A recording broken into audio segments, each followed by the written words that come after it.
Hello. Very nice to meet you. Nice to meet Nice to. I'm honored to be with you. I don't speak English. It's okay. I don't speak French. Je ne me parle pas français.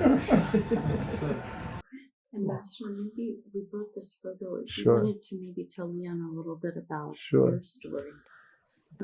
This is my parents. This is when they came to America in 1949, 49. And my father was 27. 27 ans. And so my father was from a zeer kleine shtetl. Zeer kleine shtetl. And he never went to school. Nicht gegangen to school. Oh. And he was also an apprentice, but he was an apprentice as a carpenter. How do you say carpenter in Yiddish? Menuisier. There's a word, I'm forgetting what it is. But my grandparents were tailors, both tailors. Tailleur. Yes. Zeir Oram, very poor. No school. My mother came from a little bit more of a middle class. They owned some fur shops. My mother had some education. Où? Aux États-Unis? At the time it was Poland. Today it's Belarus. Near an hour outside of Minsk. So today it's Belarus. My mother survived. She was one out of 300 people out of 18,000 Jews that were killed. They took all the Jews from the surrounding areas and put them in a ghetto, the Novograd ghetto. And my mother, I never knew my grandmothers because both my grandmothers were killed by the Nazis and thrown into the pit with the 18,000 Jews. My mother was in the work camp where she was watching maybe 100 yards, less than 100 yards, maybe 50 yards, where the Nazis were lining up the Jews, shooting them, throwing them into the pit. And there I lost both my grandmothers, uncles, aunts. Most of our family was killed there. My mother survived because in the work camp, because she knew about making fur. She was a furrier, the trade of a furrier. The Nazis selected her to go make coats for the Nazis. That's why they pulled her out instead of shooting her. So after seeing almost everyone was killed, they decided they're going to try to escape from the work camp. And they dug a tunnel.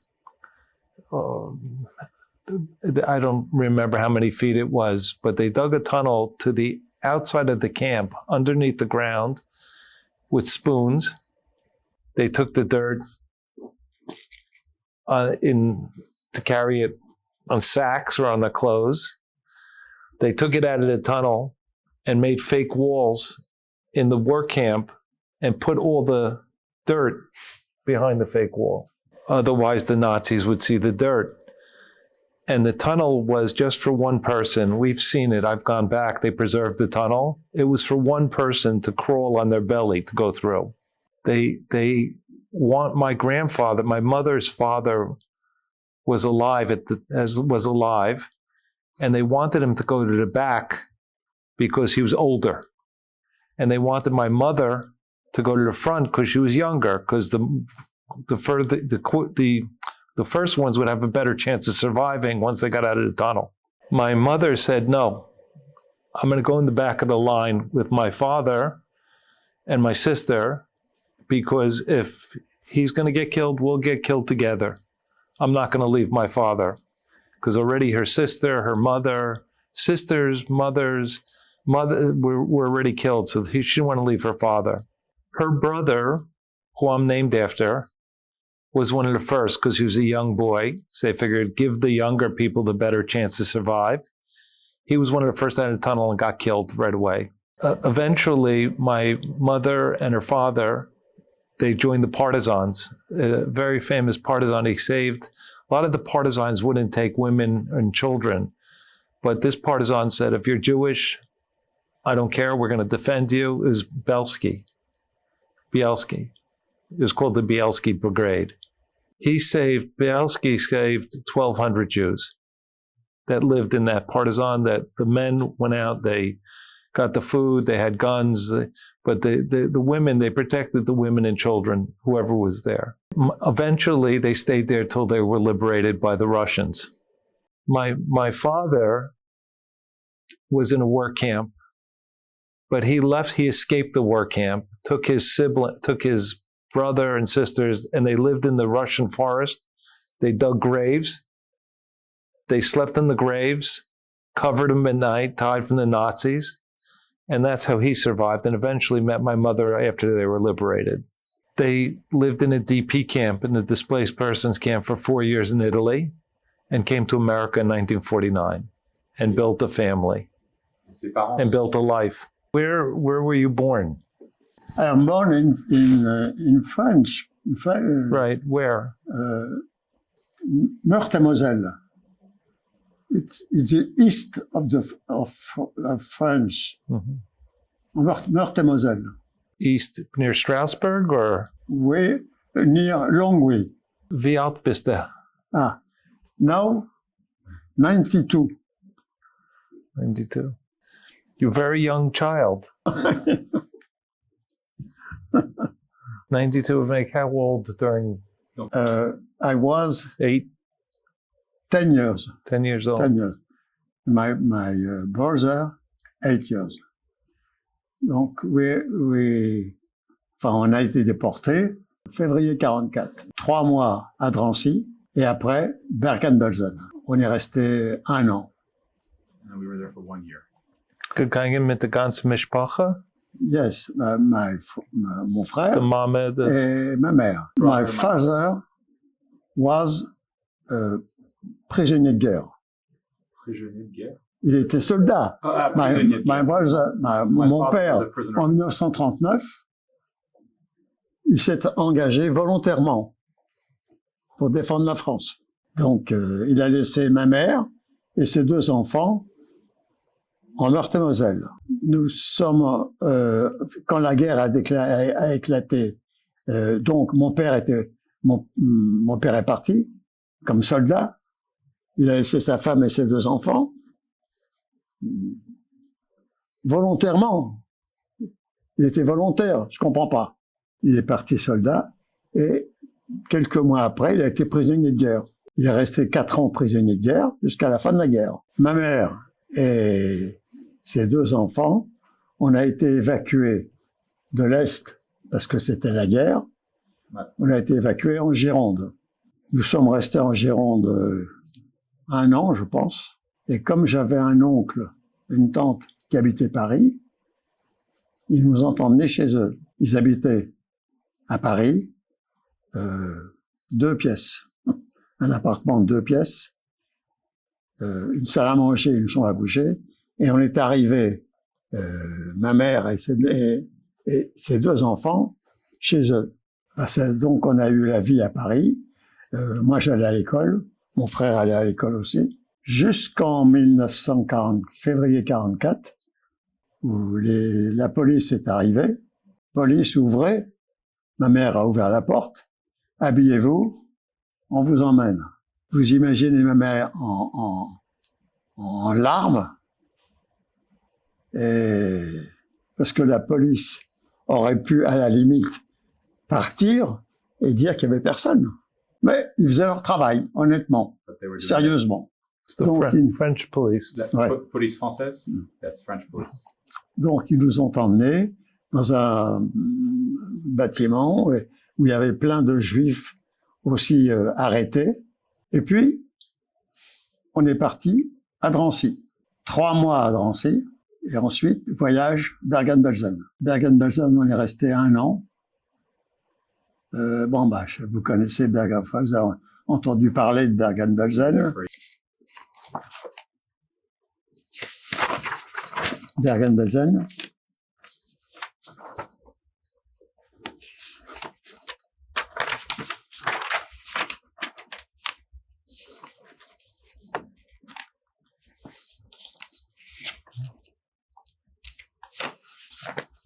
Voilà, Bergen-Belsen 1 an, et puis au bout d'1 an, c'est comme c'était les Anglais approchaient de Bergen-Belsen, on nous a mis dans un train et on est resté pendant 1 mois dans ce train.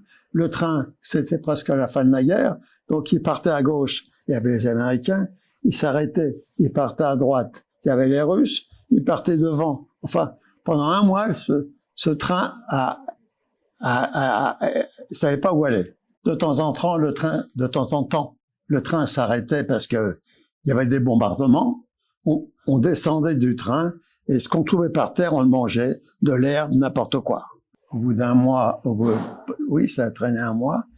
Le train s'est arrêté. Au bout d'1 mois, le train s'est arrêté. La locomotive est partie avec les nazis et on a vu les soldats russes arriver. You were with your mother and your brother Yes, the whole time? yes. Donc, on est descendu du train. Moi, j'ai trouvé une brouette. Ma mère, elle était hyper malade. Des jambes énormes comme ça, pleines d'eau. De l'eau. J'ai trouvé une brouette. Je l'ai mise dedans, j'avais 10 ans. Et avec cette brouette, quand le train s'est arrêté, je l'ai emmené jusqu'au village. Alors, on est arrivé au village de Trebitz. Et donc, j'ai trouvé un hôpital là-bas. J'ai mis ma mère dans l'hôpital. J'avais 10 ans. Et moi, je suis tombé avec le typhus. Alors, je suis resté 15 jours dans le coma avec le typhus. Quand je me suis réveillé, j'ai demandé à voir ma mère. On m'a dit, ta mère est morte. On est resté, je sais pas, une dizaine de jours. Et après, j'ai été évacué vers la France. Donc, mon histoire se termine là. What happened to your brother? Rien. Mon frère il est venu, enfin, je veux dire, il a été libéré en même temps que moi, et bon, il vit encore. He's 2 years younger than you. He's 90 years old, your brother? Il a 2 ans de moins que vous, Oui. votre frère? Yes. 2 years. Mm-hmm. What did you do after the war? Après la guerre, ah oui. Donc, j'ai retrouvé mon père. Mon père qui était prisonnier de guerre. Prisonnier, il a été libéré, il est venu. Donc, on est partis ensemble et cordonnier à Barbès-Rochechouart. Je ne sais pas si vous connaissez Barbès-Rochechouart. Hyper pauvre, pas d'argent. Et donc, on est parti vivre avec lui. Donc, on est parti avec lui et j'ai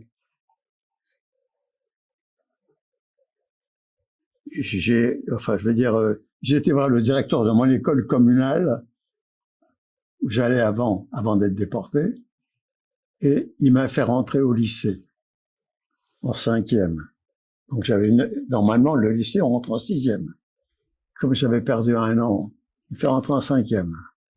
Travailler comme un esclave pendant 7 années de 5e, et à la fin de 5e, je passe en 3e.